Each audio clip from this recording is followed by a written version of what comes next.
Hello friends. இந்த வீடியோல நம்ம என்ன பார்க்க போறோம் அப்படின்னா, CBSE class 10 chapter 7 coordinate geometry பத்தி தாங்க பார்க்க போறோம். சார், நான் நிறைய சம்ஸ் டெய்லியும் ஒர்க் அவுட் பண்ணி பார்க்குறேன் சார். ஆனா மார்க் தான் வரவே மாட்டேங்குது. நிறைய மிஸ்டேக்ஸ் வருது. சில நேரம் கொஸ்டின அண்டர்ஸ்டாண்ட் பண்ண முடியல. இதுக்கெல்லாம் என்ன காரணமா இருக்கும்? நிறைய பேர் என்கிட்ட கேட்டுருக்காங்க. ஸோ அதுக்கான ஒரே சொல்யூஷன்ஸ் என்ன அப்படின்னா, நீங்க சம்ம பிராக்டிஸ் பண்றதுக்கு முன்னாடி முதல்ல கான்செப்ட்ட தெரிஞ்சுக்கங்க. ஓகே. கண்டிப்பா ஒவ்வொரு சாப்டர்லயும், ஒவ்வொரு டாபிக்லயும் கான்செப்ட் இருக்கும். அந்த கான்செப்ட்ட ஃபுல்லா தெரிஞ்சுக்கிட்டீங்கன்னாவே, எந்த ப்ராப்ளம் குடுத்தாலுமே சால்வ் பண்ணலாம். கரெக்ட் தானே? ஓகே. இப்ப வீடியோக்குள்ள போலாங்களா?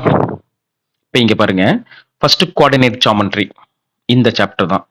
இதுல ஃபர்ஸ்ட் நம்ம என்ன தெரிஞ்சுக்கணும் அப்படின்னா, இதுல ஒரு 2 பாயிண்ட் இருக்குங்க. ஃபர்ஸ்ட் இந்த ஹாரிசான்டல் லைன் இருக்குல்ல, இந்த ஹாரிசான்டல் லைன் என்னன்னு சொல்லுவோம்? எக்ஸ்ன்னு சொல்லுவோமா? ஸோ அதுக்கு இன்னொரு நேம் இருக்கு. தெரியுங்களா? அப்சிஸா. என்னது? அப்சிஸா. இது 1 மார்க்ல கேக்குறாங்க. Next Y axis. இந்த வெர்டிகலா இருக்குல்ல, இதுக்கு பேர் தாங்க ஒய் ஆக்சிஸ்னு சொல்லுவோம். அதோட இன்னொரு பேர் என்னன்னா ஆர்டினேட். ஆர்டினேட். சரிங்களா? அவ்வளவுதாங்க. இப்ப எக்ஸ் ஆக்சிஸ்க்கு அப்சிஸா, ஒய் ஆக்சிஸ்க்கு ஆர்டினேட் இருக்கா? ஓகே. நெக்ஸ்ட் இப்ப இந்த பாயிண்ட்ஸ் எல்லாம் பிளாட் பண்ணலாம். எப்படி பண்ணலாம்னு பாருங்க. இப்ப இங்க பாருங்க. நான் இப்ப ஃபார் எக்ஸாம்பிள் 2,3ன்னு எடுக்கிறேன். இது எங்க இருக்கணும் பாருங்க. 2,3. இப்போ ஃபர்ஸ்ட் எங்க பார்க்கணும் அப்படின்னா, இந்த 2ங்கிறது எக்ஸ் ஆக்சிஸ்ங்க. 3ங்கிறது என்னது? Y axis. சரிங்களா? இப்போ இங்க 2 எக்ஸ் ஆக்சிஸ்ல தான், இந்த எக்ஸ் ஆக்சிஸ்ல தான் 2 பார்க்கணும். அப்ப இதுதானே 2. ஓகே. நெக்ஸ்ட் 3 எங்க இருக்கு? ஒய் ஆக்சிஸ்ல 3 பார்க்கணும். இங்க பார்க்கணுமா? ஸோ இந்த 2 பாயிண்ட்டும் கோஆர்டினேட் பண்ற பாயிண்ட் எங்கன்னு பார்க்கணும். 2,3. ஓகே. இதுதானே? So this is the point 2,3ங்க. சரியா? சோ இந்த பாயிண்ட்ஸ் வந்தா என்ன அப்படின்னா, இது ஃபர்ஸ்ட் குவாட்ரண்ட்ங்க. First quadrant. ஓகேங்களா? அப்ப எப்படி இருக்குன்னு பாருங்க. எக்ஸ்லயும் பாசிட்டிவ் நம்பர்ஸ் தான் இருக்கு. ஒய்லயும் என்ன இருக்கு? பாசிட்டிவ் நம்பர்ஸ் தாங்க இருக்கு. அப்ப இது ஃபர்ஸ்ட் குவாட்ரண்ட்ல பிளஸ் கமா பிளஸ்ன்னு சொல்லுவாங்க. அதுவே இங்க வாங்க. செகண்ட் குவாட்ரண்ட் எடுத்துக்கங்க. என்ன வரும்? எக்ஸ்ல நெகட்டிவ் நம்பர் இருக்கா?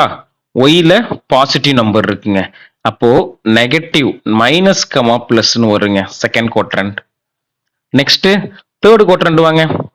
இங்க பாருங்க. தேர்ட் குவாட்ரண்ட் என்ன இருக்கு? எக்ஸ்ல மைனஸா நெகட்டிவா, ஒய்ல நெகட்டிவ். அப்போ போத் ஆர் நெகட்டிவ்ங்க. எக்ஸ்லயும் நெகட்டிவ், ஒய்லயும் நெகட்டிவ் வந்தா அது என்னது? தேர்ட் குவாட்ரண்ட்ல வருங்க. நெக்ஸ்ட் ஃபோர்த் குவாட்ரண்ட் வாங்க. ஓகே. ஃபோர்த் குவாட்ரண்ட்ல என்ன இருக்கு? எக்ஸ்ல பாசிட்டிவ் இருக்கு, ஒய்ல நெகட்டிவ் இருக்குங்க. இப்போ பிளஸ் கமா மைனஸ் வருங்க. இதுதாங்க கோஆர்டினேட். இப்ப கோஆர்டினேட்னா என்னன்னா இதுதாங்க. கோஆர்டினேட்னா ஒன்றும் கிடையாது. இந்த ஆர்டர் பேரா எழுதுறோம் இல்லைங்களா? இந்த மாதிரி. சரிங்களா? 2,3, 4,5 இந்த மாதிரி ஆர்டர் பேரா எழுதுறதுக்கு நேம் தாங்க கோஆர்டினேட். ஓகேங்களா? அவ்வளவுதாங்க. இது ஜெனரல். இப்போ நெக்ஸ்ட் என்னன்னு பார்க்க போறோம் அப்படின்னா, இப்போ இந்த 4 தான் first quadrant. First, second, third, fourth நமக்கு தெரியும். ஸோ இது மட்டும் தான் இருக்கா அப்படின்னு பார்த்தா இல்லைங்க. இன்னும் கொஞ்சம் நீங்க தெரிஞ்சுக்க வேண்டியது இருக்குங்க. என்ன அப்படின்னா, ஃபர்ஸ்ட் பாருங்க. இப்போ இந்த பாயிண்ட்ஸ் எல்லாம் எங்க இருக்குன்னு பாத்தீங்கன்னா, இந்த பிட்வீன் இருக்கா? இந்த 2 லைன்ஸுக்கும் பிட்வீன்ல தான் இருக்கு. சரிங்களா? இந்த இதுல தான் இருக்கு. அப்படிதானே? ஆனா எதுவுமே லைன் மேல வராது. இந்த பாயிண்ட் எல்லாமே இந்த ஆன் த லைன்ல வராது. ஓகே. இப்ப சப்போஸ் ஒரு நம்பர் லைன்ல வந்துச்சுன்னா என்ன பண்றது? அதுக்கு என்ன பாயிண்ட்? ஃபார் எக்ஸாம்பிள் இங்க பாருங்க. இங்க நான் 4 கொடுக்குறேன்னா, இங்க பாருங்க எக்ஸ் ஆக்சிஸ் பாருங்க. இந்த இடம், இந்த பாயிண்ட், இந்த பாயிண்ட் நான் கொடுக்குறேன். அந்த பாயிண்டோட நேம் என்னன்னு சொல்லுவீங்க? 4,0வா? அதாவது எக்ஸ்ல 4, ஒய்ல 0. ஓகேங்களா? அப்போ அதுக்கு நேம் என்ன அப்படின்னா on x axis. On x ஆக்சிஸ்ங்க. ஆன் எக்ஸ் ஆக்சிஸ்ல எப்படி பாயிண்ட்ஸ் இருக்கும்? எக்ஸ்ல கண்டிப்பா வேல்யூ இருக்கும். ஒய்க்கு என்னவா இருக்கும்? 0ன்னு இருக்குங்க. இது ரொம்ப முக்கியமானது, பாத்துக்குங்க. நெக்ஸ்ட் ஒரு பாயிண்ட் இங்க எடுத்துக்கிறீங்க. அதே இது ஒய் ஆக்சிஸ்ல ஒரு பாயிண்ட் எடுங்க. இங்க எடுத்துக்கலாமா? இங்க பாருங்க. பாயிண்ட் 3 மேல வச்சிருக்கேன் ஒய் ஆக்சிஸ்ல. சோ இதுக்கு என்னன்னு சொல்லுவோம் நம்ம? சொல்லுங்க. எக்ஸ்ல என்ன இருக்கு? 0 தானே இருக்கு. ஒய்ல 3 இருக்குங்களா? பாருங்க. இதே மாதிரி தான் இந்த லைன்ல எந்த பாயிண்ட் எடுத்தாலுமே 0, ஒய்யோட ஆன்சர் கிடைக்கும். அதானே கிடைக்கும். அப்ப இதுக்கு என்ன வரும்னா ஆன் ஒய் ஆக்சிஸ் அப்படின்னா என்ன பாயிண்ட்? எக்ஸ்ல எப்போதுமே 0 தான் இருக்கும். ஒய்ல என்ன வேல்யூ வேணாலும் இருக்கலாங்க. சரிங்களா? நெக்ஸ்ட் வேற என்ன இருக்கு? வேற ஆரிஜின். ஆரிஜின்னா நமக்கு தெரியும். ஆரிஜின்னா என்னது? 0,0ங்க. இதுதாங்க. வேற ஒண்ணும் இல்லைங்க. இதெல்லாம் எதுக்கு நான் சொல்றேன் அப்படின்னா இதெல்லாம் ப்ராப்ளத்துல வருங்க. இதெல்லாம் எதுல வரும்? இப்போ ஆன் எக்ஸ் ஆக்சிஸ் அப்படின்னு ஒரு வேர்டு கொடுப்பாங்க. நம்ம என்னென்ன பண்ணிக்கணும்? அதுக்கு பதிலா எக்ஸ் கமா ஜீரோன்னு அப்ளை பண்ணணும். ஆன் ஒய் ஆக்சிஸ் அப்படின்னா 0, ஒய். ஆரிஜின் அப்படின்னா 0,0. ஓகேங்களா? அப்சிஸான்னு கொடுப்பாங்க அண்ட் ஆர்டினேட்னு கூட கொடுப்பாங்க. ஓகே, ஆர்டினேட்னு கொடுத்தா என்ன வரும்? அங்கேயும் 0, ஒய்ன்னு தான் வரும். ஓகேங்களா? ஸோ இதை பார்த்துக்குங்க. இவ்வளவுதாங்க. இதுதான் கான்செப்ட். ஓகே, ஸோ இதுக்கப்புறம் என்னன்னா டாபிக்ஸ். என்னென்ன டாபிக் இருக்குன்னு பாருங்க. இந்த 5 டாபிக்ஸ் தான் நம்ம பார்க்க போறோம். இந்த 5 டாபிக்ஸ் தான் உங்க புக்ல இருக்கு. ஃபர்ஸ்ட் டாபிக் என்ன? 2 பாயிண்ட்ஸ். அதாவது கோஆர்டினேட்ஸ் பாயிண்ட்ஸ்ல டிஸ்டன்ஸை பத்தி பார்க்க போறோம். சரிங்களா? இப்போ ஒரு பாயிண்ட் இங்க இருக்குன்னா இந்த பாயிண்ட்டுக்கும் இந்த பாயிண்ட்டுக்கும் இடையில எவ்வளவு டிஸ்டன்ஸ் இருக்கு? ஓகேங்களா? அது 2 பாயிண்ட்ஸ்க்கு இடையில எவ்வளவு டிஸ்டன்ஸ் இருக்கு? அதுதான் ஃபர்ஸ்ட் டாபிக். செகண்ட் டாபிக் என்ன அப்படின்னா 3 பாயிண்ட்ஸ் எடுத்துக்கிறீங்க. அந்த 3 பாயிண்ட்ஸ் வச்சு நம்ம என்னென்ன பண்ணலாம், அது எப்படி டிஸ்டன்ஸ் என்னன்னு கண்டுபிடிக்கிறது தான். Next 4 points. நெக்ஸ்ட் செக்ஷன் ஃபார்முலாங்க. ஃபைனலா மிட் பாயிண்ட்ங்க. இந்த 5 டாபிக் தாங்க இருக்குது. இந்த 5 டாபிக் கான்செப்டை மட்டும் தெரிஞ்சுக்கிட்டா நம்ம எந்த ப்ராப்ளம் கொடுத்தாலும் ஈஸியா ஸ்கோர் பண்ணலாம். ஃபுல் மார்க் வருங்க. ஓகேங்களா? இப்போ ஒவ்வொரு டாபிக்கா பார்க்கலாமா? ஃபர்ஸ்ட் பாருங்க, 2 பாயிண்ட்ஸ் எடுத்துக்க போறேன். ஓகே, இப்போ இந்த 2 பாயிண்ட்ஸ், பாயிண்ட் ஏ. இப்போ 2 பாயிண்ட்ஸ், பாயிண்ட் ஏ ஏதோ ஒரு நம்பர் கொடுத்துருவாங்க. 2,3, 5,6 ஏதோ ஒன்று கொடுத்துருவாங்க. இன்னொரு பாயிண்ட் வந்து கொடுத்துருவாங்க அதே மாதிரி. இப்போ 0,5 இருக்கலாம், 7,8 எது வேணாலும் இருக்கலாங்க. இப்போ ஒரு 2 பாயிண்ட்ஸ் கொடுத்துட்டாங்க அப்படின்னா என்ன பண்ணலாம்? அதுல இருந்து நம்ம கண்டிப்பா டிஸ்டன்ஸ் கண்டுபிடிக்க முடியுமா? அதுக்கு இடையில எவ்வளவு தூரம், எவ்வளோ யூனிட்ஸ், எவ்வளோ டிஸ்டன்ஸ் இருக்குன்னு கண்டுபிடிக்கலாமா? ஸோ ஃபார் எக்ஸாம்பிள் இங்க பார்த்துக்குங்க. இந்த ப்ராப்ளத்துல இப்போ இந்த ஒரு பாயிண்ட் இருக்குங்க. இந்த பாயிண்ட்டுக்கும் இந்த பாயிண்ட்டுக்கும் இடையில எவ்வளோ டிஸ்டன்ஸ், இந்த மாதிரிங்க. எவ்வளோ டிஸ்டன்ஸ், எவ்வளோ யூனிட்ஸ்னு கண்டுபிடிக்கிறது தாங்க டிஸ்டன்ஸ். சரிங்களா? எப்படி கண்டுபிடிக்கிறது அப்படின்னா இப்போ ஃபார் எக்ஸாம்பிள் இங்க பாருங்க. இங்க நான் 0ல இருந்து கொடுக்குறேன்னா 0ல இருந்து 6 வரைக்கும் கொடுக்குறேங்க. அப்ப எவ்வளவு டிஸ்டன்ஸ்னா 6 யூனிட் தான். அப்ப இங்க இருந்து பார்க்கும்போது 1 யூனிட், 2 யூனிட், 3, 4, 5, 6ங்களா? ஸோ இந்த மாதிரி டைரக்டா இருந்தா கண்டுபிடிச்சிடலாம். இப்ப இங்க 0ல இருந்து இங்க 5ஓட ஒய் ஆக்சிஸ் ஸ்டாப் பண்றேன். இங்க எவ்வளவு டிஸ்டன்ஸ்னா இங்க 5 யூனிட்ஸ் தான். 1, 2, 3, 4, 5 யூனிட்ஸ் தான் டிஸ்டன்ஸ். ஓகேங்களா? ஆன்சரா தான் வரும். இப்ப இந்த மாதிரி டைரக்டா ஸ்ட்ரைட்டா இருந்தா பரவாயில்ல. ஸோ இந்த மாதிரி ஓகேங்களா? ஏன்னா நம்ம ஸ்ட்ரைட் லைன் தான் வரையணும். இதுவும் ஸ்ட்ரைட் லைன் தான், பட் கிராஃப்ல கொஞ்சம் வேற மாதிரி இருக்கு. சரிங்களா? எக்ஸ் ஆக்சிஸுக்கு பேரலாவோ இல்ல ஒய் ஆக்சிஸ்க்கு பேரலாவா இருந்தா ஈஸியா கண்டுபிடிச்சிடலாம். ஓகே, இது இன்டர்செக்ட் ஆகிற மாதிரி இருக்கு. ஓகே, இந்த மாதிரி லைனை கண்டுபிடிக்கிறதுக்கு தான் என்ன அப்படின்னா நம்ம என்ன யூஸ் பண்றோம்? ஃபார்முலா யூஸ் பண்ணிடுறோம். சரிங்களா? ஸோ என்ன ஃபார்முலான்னா டிஸ்டன்ஸ்க்கான formula d is equal to square root of x2 minus x1 whole square plus y2 minus y1 whole squareங்க. ஸோ இது மட்டும் தானே அப்படின்னா இல்ல, இன்னொரு ஃபார்முலாவும் இருக்கு. இந்த x2 minus x1க்கு பதிலா x1 minus x2ன்னு கூட எழுதலாம். y2 minus y1க்கு பதிலா y1 minus y2 கூட எழுதிக்கலாங்க. ஏன் அப்படின்னா ஸ்கொயர் இருக்கிறதுனால உள்ள நெகட்டிவ் நம்பரா இருந்தாலும் அது பாசிட்டிவ் ஆயிடும். அதனால இந்த 2 ஃபார்முலாவே இருக்கும். 1 மார்க்ல கேட்டிருக்காங்க, பாத்துக்குங்க. சரிங்களா? இதுதாங்க டிஸ்டன்ஸ் பிட்வீன் 2 பாயிண்ட்ஸ். நமக்கு ஆல்ரெடி நிறைய சம் சால்வ் பண்ணிருப்பீங்க, இருந்தாலும் பாத்துக்குங்க. நமக்கு வந்து first one x1 y1, second point x2 y2 இதுல அப்ளை பண்ணீங்கன்னா இது நமக்கு ஒரு ஆன்சர் வரும். சரிங்களா? ஃபார் எக்ஸாம்பிள் ஏதாவது ஒரு ஆன்சர் வருதுன்னா இப்போ 4 யூனிட்ஸ். ஓகேங்களா? இது ஃபுல்லா அப்ளை பண்ணீங்கன்னா ஆன்சர் வருதுன்னா 4 யூனிட் அதாங்க. சரிங்களா? இப்போ இந்த 2 பாயிண்ட்ஸை வச்சு வேற என்னென்ன ஒரு அப்ளிகேஷன் இருக்கு அப்படின்னா ஈக்யூ டிஸ்டன்ஸ் இருக்குங்க. என்ன இருக்கு? EQ distance. ஈக்யூ டிஸ்டன்ஸ்னா என்ன அப்படின்னா இப்போ ஒரு 2 பாயிண்ட் கொடுத்துட்டாங்க. Point A, point B. சரிங்களா? இதுதான் அந்த 2 பாயிண்ட்ஸ். அது வந்து காமனா ஒரு பாயிண்ட்ல இருந்து டிஸ்டன்ஸ். இப்போ இங்க ஒரு பிங்கிற ஒரு பாயிண்ட் இருக்கு. சரிங்களா? பிங்கிறது எக்ஸ் கமா ஒய்னு ஒரு பாயிண்ட் இருக்கு. ஸோ இந்த ஏபிங்கிற ஒரு பாயிண்ட் இருக்கு சரிங்களா. இதை நீங்க டைரக்டா டிஸ்டன்ஸ் வரைஞ்சீங்கன்னா இந்த பிஏவுக்கும் பிபிபிக்கும் டிஸ்டன்ஸ் எப்படி இருக்கும்னா ஈக்குவலா இருக்கும். அதுக்கு பேர் தான் ஈக்குவல் டிஸ்டன்ஸ். ஓகேங்களா. இங்க பாருங்க, பிஏ டிஸ்டன்ஸ் ஆஃப் நீங்க கண்டுபிடிக்க வேண்டியது பிக்கும் ஏக்கும் டிஸ்டன்ஸ் அப்ளை பண்ணி கண்டுபிடிக்கணும். எந்த ஃபார்முலா யூஸ் பண்ணணும்? நம்ம இதே டிஸ்டன்ஸ் ஃபார்முலாவை தான் யூஸ் பண்ணணும் சரிங்களா. இந்த டிஸ்டன்ஸ் ஃபார்முலா யூஸ் பண்ணி அதுக்கு ஒரு ஆன்சர் வரும்ல, அந்த ஆன்சரும் ஓகே. இப்போ PB distance of PB okay, இது டூமே எப்படி இருக்கும்? ஈக்குவலா இருக்குங்க. ஓகே, அப்படி ஈக்குவலா இருந்ததுன்னா அது ஈக்யூ டிஸ்டன்ஸ்ல இருக்குன்னு அர்த்தம் சரிங்களா. சோ இதுல இருந்து கொஸ்டின்ஸ் எப்படி எல்லாம் கேக்குறாங்கன்னா, இப்ப இதுல பாருங்க, இப்ப இங்க 2,3ன்னு கொடுத்துருவாங்க, இங்க 5,6ன்னு கொடுத்துருவாங்க, இங்க -2, x சரியா. சோ இது மாதிரி ஏதாவது ஒரு அன்னோன் வேல்யூ கண்டுபிடிக்கிற மாதிரி வருங்க சரிங்களா. அப்ப என்ன பண்ணணும்? இதோட வேல்யூ அப்படியே சப்ஸ்டியூட் பண்ணிடணும் டிஸ்டன்ஸ் சரிங்களா. இதோட டிஸ்டன்ஸ் சப்ஸ்டியூட் பண்ணி இந்த ஈக்குவேஷனை சால்வ் பண்ணா நமக்கு எக்ஸ் கிடைக்குங்க. இதுல மட்டும் இல்லாம இங்கேயும் ஏதாவது கொடுத்துரும். அப்ப x,4 5,6 9,6 இது மாதிரி கொடுத்துருவாங்க சரிங்களா. இதுல வந்து இங்கேயும் எக்ஸ் இல்லைன்னா இங்க ஒய் சரிங்களா. இப்ப இந்த 3 பாயிண்ட்ஸ் நம்ம கிட்ட இருக்கு. 3 பாயிண்ட்ஸ்ல ஏதாவது ஒரு அன்னோன் வேல்யூ கொடுத்துட்டு கொஸ்டின்ஸ் கேட்டுக்கிட்டே இருக்காங்க, அடிக்கடி பாத்துக்குங்க சரிங்களா.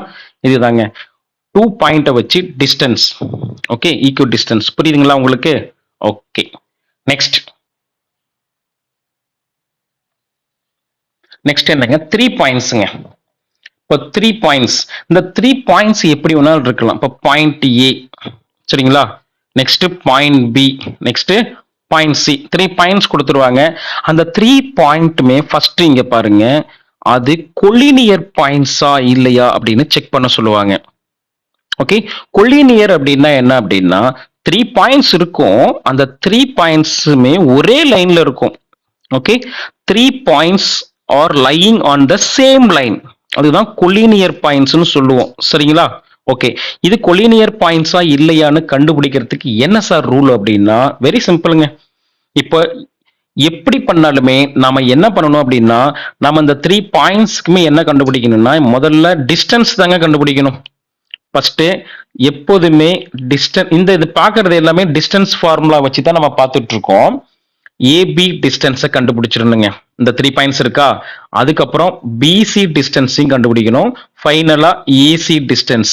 இந்த 3க்குமே என்ன பண்ணணும்னா முதல்ல நீங்க டிஸ்டன்ஸை கண்டுபிடிச்சிடுங்க சரிங்களா. ஃபைன் பண்ணிடுங்க. ஃபைன் பண்ணதுக்கு அப்புறம் தான் அதை நம்ம செக் பண்ணணும் கொலினியர் பாயிண்டா இல்லையான்னு. ஓகேங்களா. ஓகே, இப்போ 3 ஆன்சர் கண்டுபிடிச்சிட்டோம் அப்படின்னா இப்போ ஏபிங்கிற ஆன்சர் ஓகேங்களா, ஏபிங்கிற இப்போ டிஸ்டன்ஸையும் பிசிங்கிற டிஸ்டன்ஸையும் அந்த ஆன்சரையும் ஆட் பண்ணா நமக்கு என்ன கிடைக்கும் அப்படின்னா ஏசிங்கிற ஆன்சர் கிடைச்சதுன்னா கண்டிப்பா என்னது அது கொலினியர் பாயிண்ட்னு சொல்லிடலாம். ஓகேங்களா. இப்ப பாருங்க, ஃபார் எக்ஸாம்பிளுக்கு சொல்றேன், இப்போ ஏபிங்கிறது ஒரு 2 யூனிட்ஸ் கிடைக்குதுன்னு வச்சுக்கோங்க ஆன்சர். நெக்ஸ்ட் பிசிங்கிறது ஒரு 5 யூனிட்ஸ் கிடைக்குதுங்க. அப்புறம் ஏசி உங்களுக்கு என்ன கிடைக்கும்? ஆக்சுவலா 7 யூனிட்ஸ் கிடைச்சதுன்னா, அதாவது இங்க 2 இருக்கு, இங்க 2, இங்க 5, இந்த 2வையும் ஆட் பண்ணா என்ன கிடைக்குது? ஏசி 7 தானே கிடைக்கும். ஓகே, இப்படி கிடைச்சதுன்னா கண்டிப்பா அது என்னது? these 3 points are in கொலினியர்னு சொல்லிடலாங்க. இதுதாங்க கொலினியருக்கான கான்செப்ட் சரிங்களா. ஓகேங்க, நெக்ஸ்ட் பாருங்க, இந்த 3 பாயிண்ட்ஸ் வச்சு நம்ம கொலினியர் அப்படின்னு சொல்லியாச்சு. வேற என்ன 3 பாயிண்ட்ஸ் வச்சு வரையலாம் அப்படின்னா ட்ரையாங்கிள் வரைய முடியுமா? நம்மளால ட்ரையாங்கிள் டிரா பண்ண முடியுங்க. ஸோ இந்த ட்ரையாங்கிளுக்கு நீங்க என்ன பண்றீங்க அப்படின்னா நீங்க கண்டுபிடிக்க வேண்டியது அதே டிஸ்டன்ஸ் தான் கண்டுபிடிக்கணும். ஏபி, பிசி அண்ட் ஏசி சரிங்களா. அகைன் நீங்க என்ன பண்ணணும் அப்படின்னா டிஸ்டன்ஸ் தான் அந்த 3 ஆன்சர் கண்டுபிடிச்சிடுங்க. ஃபைன் பண்ணதுக்கு அப்புறம் தான் என்ன பண்ணணும் அப்படின்னா இதை நம்ம செக் பண்ணி பார்க்கணும், இது என்ன டைப்ஸ் ஆஃப் ட்ரையாங்கிள். ஸோ நமக்கு தெரியும் மெனி டைப்ஸ் இருக்கு, அதில் ஒன்று பார்க்கலாம். First equilateral triangle. ஸோ இந்த ஈக்குலேட்ரல் ட்ரையாங்கிள் அப்படின்னா என்ன அப்படின்னா 3 சைடும் எப்படி இருக்குன்னா ஈக்குவலா இருக்குங்க. அவ்வளவுதாங்க, சிம்பிள். உங்களுக்கு கிடைச்ச ஆன்சர், அதாவது ஏபிங்கிற ஆன்சர் கிடைச்சிருக்குமா டிஸ்டன்ஸ்ல, ஏவையும் பியையும் கண்டுபிடி. அடுத்து பிக்கும் சிக்கும் டிஸ்டன்ஸ் பார்த்தீங்கன்னா அந்த ஆன்சரும் நெக்ஸ்ட் ஏவுக்கும் சிக்கும் டிஸ்டன்ஸ் பார்த்தீங்கன்னா அந்த ஆன்சரும் ஈக்குவலா கிடைக்கும். ஃபார் எக்ஸாம்பிள் ஓகே, இப்போ ஏபி ஈக்குவல் டு 6 யூனிட்ஸ்னா BC equal to 6, AC equal to 6 கிடைச்சதுன்னா அப்ப அதுக்கு என்னன்னு சொல்லலாம், நம்ம ஈக்குவேட்டர் ட்ரையாங்கிள்னு சொல்லலாமா? ஏன்னா 3 சைடும் ஈக்குவலா இருக்கு. அவ்வளவுதாங்க. அடுத்தது பாருங்க, ஐசோஸ்லஸ் ட்ரையாங்கிளுங்க. ஐசோஸ்லஸ்னா என்னங்க? 2 சைடு மட்டும் ஈக்குவலா இருக்குங்க. ஏதாவது ஒரு 2 சைட்ஸ் ஈக்குவலா இருந்தாவே போதும். சரிங்களா? இங்க வந்து நான் ஏபி ஏசி ஈக்குவலா கொடுத்துருக்கேன். ஓகேங்களா? இப்போ இங்க எப்படின்னா ஏபியோட ஆன்சரும் ஏசியோட ஆன்சரும் எப்படி இருக்கணும்? ஈக்குவலா இருக்கலாங்க. சரிங்களா? இல்ல அப்படின்னா ஏபியோட ஆன்சரும் பிசியோட ஆன்சரும் ஈக்குவலா இருக்கலாம். சரிங்களா? இதுவும் கரெக்ட் தான். இல்ல அப்படின்னா ஏசியோட ஆன்சரும் பிசியோட ஆன்சரும் கூட ஈக்குவலா இருக்கலாங்க. ஓகே, ஸோ ஏதாவது ஒரு 2 சைட்ஸ் நமக்கு ஈக்குவலா கிடைச்சிச்சுன்னா அது என்னன்னு சொல்ல, நம்ம அதான் ஆன்சர் தான் சொல்றேன். டிஸ்டன்ஸ் தான் கண்டுபிடிக்க போறீங்க. அஸ் யூஸ்வலா ஏபி என்னென்ன கண்டுபிடிக்கணும் இதுலயும், ஏபி பிசி ஏசி. சரிங்களா? இதுல ஏதாவது 2 ஆன்சர் ஈக்குவலா இருந்ததுன்னா அது கண்டிப்பா என்ன எழுதிடலாம்? ஐசோஸ்லஸ் ட்ரையாங்கிள்னு எழுதிடலாம். ஓகே தானே? நெக்ஸ்ட் பாருங்க, ஸ்கேலன் ட்ரையாங்கிள். ஸ்கேலன் ட்ரையாங்கிள் அப்படின்னாவே நமக்கு எப்படி இருக்கும்? 3 சைடுமே அன்ஈக்குவலா இருக்கும், இல்லைன்னா டிஃப்ரெண்டா இருக்கும். சரிங்களா? வேற வேறையா இருக்கும். ஸோ அப்போ ஏபியோட ஆன்சர் கண்டுபிடிக்கிறீங்க. அது வந்து எப்படி இருக்கும்? பிசிக்கும் ஈக்குவலா இல்லை, ஏசிக்கும் ஈக்குவலா இல்லை, இப்படி மூணுமே டிஃப்ரெண்டா இருந்ததுன்னா அதுக்கு நேம் என்னன்னு சொல்லுவோம்? ஸ்கேலன் ட்ரையாங்கிள்னு சொல்லுவோம். ஓகே தானுங்களே? நெக்ஸ்ட் பாருங்க, ரைட் ஆங்கிள் ட்ரையாங்கிள்ங்க. ஸோ நமக்கு தெரியும் ரைட் ஆங்கிள் ட்ரையாங்கிள்னா என்னது? Any one angle becomes 90 degree. சரிங்களா? இங்க ஆங்கிள் பி வந்து 19 இருக்கு. ஓகே தானே? ஸோ இந்த 90 டிகிரி நமக்கு நம்ம வந்து ரைட் ஆங்கிள் ட்ரையாங்கிள் நமக்கு என்ன தெரியும் அப்படின்னா பிதாகரஸ் தியரத்து மூலமா நம்ம யூஸ் பண்ணலாங்க, செக் பண்ணலாம். சரிங்களா? So by Pythagoras. So Pythagoras theorem என்ன சொல்லுதுன்னு ஞாபகம் இருக்குங்களா? என்னது? sum of the squares of the hypotenuse. இதுல எது hypotenuse? Sorry, sum of the squares of the two sides of the triangle. சரிங்களா? அதாவது AB square plus BC square, இதுதான் sum of the squares of the two sides of the triangle. சரிங்களா? is equal to the square of the hypotenuse. hypotenuse என்ன இருக்கு இங்க? Asia? அப்ப AC ஸ்கொயருங்க. இப்ப இங்கேயும் பாருங்க, நம்ம கண்டுபிடிக்க வேண்டியது ஏபி பிசி ஏசி. சரிங்களா? ஸோ அதுல நீங்க ஏபியும் பிசியும் ஸ்கொயர் பண்ணுங்க. ஃபார் எக்ஸாம்பிள் நமக்கு வந்து ஏபி என்ன கிடைக்குது அப்படின்னா ஒரு 3 சென்டிமீட்டர் 3 யூனிட்ஸ் வச்சுக்கலாங்க. பிசி வந்து ஒரு 4 யூனிட்ஸ். சரிங்களா? இப்போ ஏசி வந்து 5 யூனிட்ஸ் நமக்கு கிடைக்குது. ஸோ இது ரைட் ஆங்கிள் ட்ரையாங்கிளா அப்படின்னு நம்ம செக் பண்ணணும் அப்படின்னா நம்ம இந்த பிதாகரஸ் தியரத்துல அப்ளை பண்ணி பாருங்க. என்ன வருது? ஏபி ஸ்கொயர்னா என்னது? இங்க 3 ஸ்கொயரா பிளஸ் பிசி ஸ்கொயர்னா 4 ஸ்கொயரா ஈக்குவல் டு ஏசி ஸ்கொயர்னா 5 ஸ்கொயர். ஓகே, இப்போ 3 ஸ்கொயர்னா என்ன வரும்? 9, 4 ஸ்கொயர்னா 16, 5 ஸ்கொயர்னா 25ங்க. So 9 plus 16 25 equal to right சைடும் 25ங்க. அவ்வளோதாங்க. ஸோ இந்த மாதிரி கண்டிஷன்ஸை சாட்டிஸ்ஃபை பண்ணுனா ஓகேங்களா? ஸோ லெஃப்ட் சைடும் ரைட் சைடும் என்ன வருது? 25 வருதுல்ல? ஸோ இந்த பிதாகரஸ் தியரத்தை அப்ளை பண்ணி இது வெரிஃபை ஆனா அதுதாங்க ரைட் ஆங்கிள் ட்ரையாங்கிள். சரிங்களா? அது நிறைய முறை கேட்குறாங்க, பார்த்துக்குங்க இந்த கொஸ்டின். நெக்ஸ்ட் ஐசோஸ்லஸ் ட்ரையாங்கிளுங்க. ஸோ ஐசோஸ்லஸ் ட்ரையாங்கிள்னா ஒன்றும் இல்லைங்க, சாரி ஐசோஸ்லஸ் ரைட் ட்ரையாங்கிள். கொடுத்துருக்க கொஸ்டின் ஐசோஸ்லஸாகவும் இருக்கணும், அதே சமயத்தில் என்னவா இருக்கணும்? ரைட் ஆங்கிள் ட்ரையாங்கிளாகவும் இருக்கணுங்க. சரிங்களா? ஓகே, ஐசோஸ்லஸ்னா என்ன வரும்னு சொன்னோம்?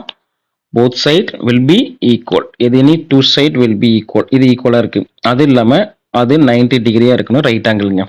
ஸோ இதுவும் என்ன பண்ணணும் அப்படின்னா நமக்கு வர ஆன்சர்ல வந்து இந்த ஐசோஸ்லஸ் ஏதாவது எனி 2 சைடு ஈக்குவலா இருக்கான்னு ஃபர்ஸ்ட் பார்த்துக்குங்க. ஃபர்ஸ்ட் என்ன பார்க்கணும்? Any 2 sides are distance are எப்படி இருக்கணும்? ஈக்குவலா இருக்கணுங்க. சரியா? நெக்ஸ்ட் எதை செக் பண்ணணும் அப்படின்னா, இதுக்கப்புறம் ரைட் ஆங்கிள் ட்ரையாங்கிள் பார்த்தோம்ல, இந்த கான்செப்ட், இந்த ஃபார்முலாவை செக் பண்ணி பார்க்கணுங்க. சரிங்களா? ஃபார் எக்ஸாம்பிள், எனக்கு ஏபிங்கிறது என்ன கிடைக்குது அப்படின்னா 1 யூனிட் கிடைக்குது. பிசி பிசிங்கிற டிஸ்டன்ஸ்ல ஆன்சர் என்ன கிடைக்குன்னா அதுவும் 1 தான். சரிங்களா? இப்போ எனக்கு ஏசி, இப்போ ஏசில என்ன கிடைக்குதுன்னா எனக்கு √2ன்னு கிடைக்குதுங்க. சரிங்களா? ஸோ இதை நம்ம செக் பண்றோம். இங்க பாருங்க, இந்த கொஸ்டின்ஸ்ல ஃபர்ஸ்ட் இது ஐசோஸ்லஸ் ட்ரையாங்கிள் தான். ஏன்னா 2 சைடு ஈக்குவலா இருக்கா. நெக்ஸ்ட் தேர்ட் சைடு என்ன இருக்கு நமக்கு, ஏசி √2 இருக்கு. இப்போ நான் செக் பண்ணி பாருங்க, இது isosceles triangle. But right angle triangle check பண்ண என்ன ஃபார்முலா யூஸ் பண்ணணும்? பிதாகரஸ் தியரம் யூஸ் பண்ணணுமா? So AB square plus BC square equal to AC square. இதானே? ஸோ இது ஸ்கொயர் பண்ணாலும் ஒன்று தானே, 1 ஸ்கொயர் பண்ணால் 1 தான். இந்த 1 ஸ்கொயர் இங்கே 2 வந்துருச்சா? இங்கே பாருங்க, இந்த 2வும் ரூட்டு கேன்சல் ஆயிடுமா? அப்போ ஆன்சர் என்ன கிடைக்குது? ஈக்குவலாக இருக்கா? அப்போ இந்த கொஸ்டின்ஸ் என்ன அப்படின்னா isosceles with right angle triangle. புரியுதுங்களா? அவ்வளோதாங்க. நெக்ஸ்ட் 4 பாயிண்ட்ஸுங்க. இப்போ 3 பாயிண்ட்ஸை பற்றி பார்த்தோம். இந்த 4 பாயிண்ட்ஸை பற்றி பாருங்க. இந்த 4 பாயிண்ட்ஸில் ஒவ்வொன்றா நம்ம பார்க்க போறோங்க. ஃபர்ஸ்ட் என்ன பார்க்க போறோம் அப்படின்னா, என்ன பார்க்க போறோம்? குவாட்ரல், அதாவது ஜென்ரலா குவாட்ரிலேட்டரல். ஓகே, இப்போ என்னென்ன கண்டுபிடிக்கணும்னு பாருங்க இந்த குவாட்ரிலேட்டரல்ல. முதல்ல இப்போ இங்க பாருங்க, இங்க ஏபி இருக்கா, ஏபி, பிசி, சிடி, ஏடி ஆர் டிஇ. சரிங்களா? முதல்ல இந்த 4 பாயிண்ட்ஸ்னு கொடுத்துட்டாலே நீங்க இந்த சைட்ஸை முதல்ல கண்டுபிடிச்சிடணுங்க. என்ன கண்டுபிடிக்கணும்? டிஸ்டன்ஸ் தான் கண்டுபிடிக்கணும். ஏபிங்கிற டிஸ்டன்ஸ், பிசிங்கிற டிஸ்டன்ஸ், சிடிங்கிற டிஸ்டன்ஸ் அண்ட் டிஏ ஆர் ஏடிங்கிற டிஸ்டன்ஸ். ஓகே தானே? ஸோ இந்த ஃபர்ஸ்ட் நீங்க இந்த 4 பாயிண்ட்ஸையும் டிஸ்டன்ஸ் ஃபார்முலா அப்ளை பண்ணி என்ன பண்ணணும்? ஃபைண்ட் பண்ணியாச்சா? பண்ணிடுவோம். 4 பாயிண்ட்ஸ் கொடுத்துருவாங்க. அந்த 4 பாயிண்ட்டை வச்சு இந்த 4 ஆன்சரையும் கண்டுபிடிச்சிருவாங்க. நெக்ஸ்ட் என்ன அப்படின்னா டயகனல்ஸ் செக் பண்ணணுங்க. ஸோ இந்த டயகனல்ஸ் என்ன இருக்குன்னு பாருங்க. இதுல எது டயகனல்ஸ்? ஏசி இஸ் அ டயகனல்ஸா அண்டு பிடி. ஓகேங்களா? அப்போ என்ன கண்டுபிடிக்கணும்னா ஏசி அண்டு பிடி. ஓகேங்களா? இதையும் நீங்க ஃபைண்ட் பண்ணிடணும். மொத்தம் எத்தனை கண்டுபிடிக்கணும்? நீங்க மொத்தம் 6 டிஸ்டன்ஸ் கண்டுபிடிக்கணும். 4 பாயிண்ட்ஸ்னா ஃபர்ஸ்ட் என்ன அப்படின்னா சைட்ஸ்ல 4 ஆன்சர் வந்துருமா? நெக்ஸ்ட் டயகனல்ஸ்ல 2 கண்டுபிடிக்கணும். ஓகேங்களா? இதை ஃபைண்ட் பண்ணதுக்கு அப்புறம் தாங்க நீங்க செக் பண்ணணும் இது என்ன டைப்ஸ் ஆஃப் குவாட்ரிலேட்டரல் அப்படின்னு. சரிங்களா? ஸோ என்னென்ன டைப்ஸ் இருக்குன்னு பாருங்க. ஸ்கொயர் இருக்கு, ராம்பஸ் இருக்கு, ரெக்டாங்கிள், சரிங்களா? அப்புறம் பேரலோகிராம் இருக்குங்க. இந்த 4ஐயும் இந்த 4ல என்ன டைப் வருதுன்னு அதுக்கப்புறம் பார்க்குறேங்க. ஃபர்ஸ்ட் என்ன பண்றோம் அப்படின்னா இந்த 6 ஆன்சரையும் கண்டுபிடிச்சிடறோம், ஃபைன் பண்ணிடுறோம்னு வச்சுக்கோங்க. ஸோ அதுக்கப்புறம் நம்ம வந்து ஜட்ஜ்மெண்ட்டுக்கு வரங்க. என்ன பண்றோம் அப்படின்னா இப்போ ஸ்கொயரா இருந்தா எப்படி சார் இருக்கும் அப்படின்னா இந்த 4 நமக்கு தெரியும் ஆஸ் யூஸ்வல். ஸ்கொயர்னா என்னது? 4 sides are equal. All the 4 sides எப்படி இருக்கும்? நமக்கு ஈக்குவலா இருக்குமா? ஸோ திஸ் சைட், இந்த 4 சைடும் நமக்கு கண்டிப்பா என்னவா இருக்கும்? ஈக்குவலா இருக்கும். அப்போ சைட்ஸோட ஆன்சர் டிஸ்டன்ஸ் கண்டுபிடிச்சிருப்பீங்கல்ல. அப்ப அந்த ஆன்சர்ல ஏபியும் பிசி சிடி ஏடி இந்த 4 ஆன்சர், அதாவது டிஸ்டன்ஸ் வர ஆன்சர் ஈக்குவலா வந்துச்சுன்னா அது கண்டிப்பா ஸ்கொயரா இருக்குமா? இல்ல அப்படின்னு சொல்ல முடியாது. இன்னொன்னு என்னென்ன செக் பண்ணணும்? டயகனல்ஸையும் செக் பண்ணாதான் நீங்க சொல்ல முடியும். சரியா? டயகனல்ஸ் என்ன இருக்கு பாருங்க. ஏசியும் பிடியும் இதுவும் ஈக்குவலா இருந்தாதான் நீங்க ஸ்கொயர்னு சொல்லணும். சரிங்களா? ஓகே, இப்போ டயகனல்ஸ் ஈக்குவலா வந்துருச்சு அப்படின்னா நீங்க என்னன்னு சொல்லலாம்? It is a square. ஓகேங்களா? அவ்வளவுதாங்க.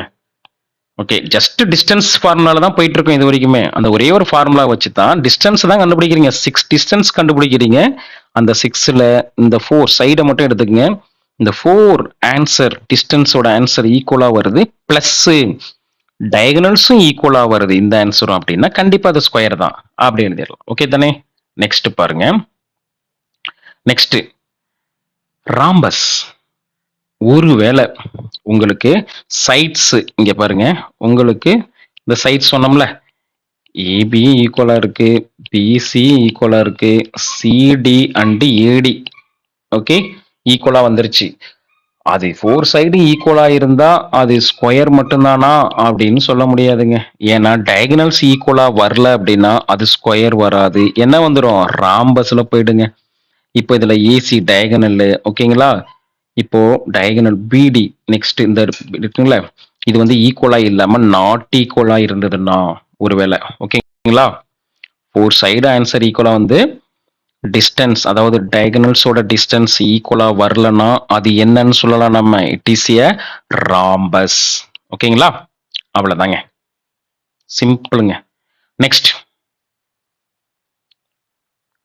நெக்ஸ்ட் பாருங்க நெக்ஸ்ட் என்ன இருக்கு ரெக்டாங்கிள் ரெக்டாங்கிள் பார்ப்போமா இப்போ ரெக்டாங்கிள் அப்படின்னா எதை சொல்றோம் அப்படின்னா நமக்கு அஸ் யூஸ்வல் நல்லா தெரியுங்க சின்ன வயசுல இருந்து படிச்சிருப்போம் ரெக்டாங்கிள்னா ஆப்போசிட் சைடு எப்படி இருக்கும் ஈக்குவலா இருக்கும் சரிங்களா இந்த சைடு ஈக்குவலா இருக்கும் ஓகேங்களா டயகனல்ஸ் ஈக்குவலா இருக்குங்க அவ்வளவுதாங்க அதை தாங்க நான் எழுத போறேன் சரிங்களா நீங்க கண்டுபிடிக்க வேண்டிய டிஸ்டன்ஸ்ல ஏபி ஏபியும் சிடியும் ஈக்குவலா இருக்கணும் அதுக்கப்புறம் பேர் ஈக்குவலா இருக்குமா பிசியும் ஏடியும் ஈக்குவலா இருக்கணுங்க இதெல்லாம் என்னது சைடு நெக்ஸ்ட் டயகனல்ஸ் டயகனல்ஸ் என்ன இருக்கு ஏசியும் பிடியும் ஈக்குவலா வருதுங்க சரிங்களா அதாவது ஆப்போசிட் சைட்ஸோட டிஸ்டன்ஸ் ஆன்சரும் ஈக்குவலா இருக்கணும் அண்ட் டயகனல்ஸ் ஈக்குவலா இருந்தா கண்ணை மூடிட்டு எழுதலாம் இட் இஸ் எ ரெக்டாங்கிள்னு சரிங்களா அவ்வளவுதாங்க ஒருவேளை நமக்கு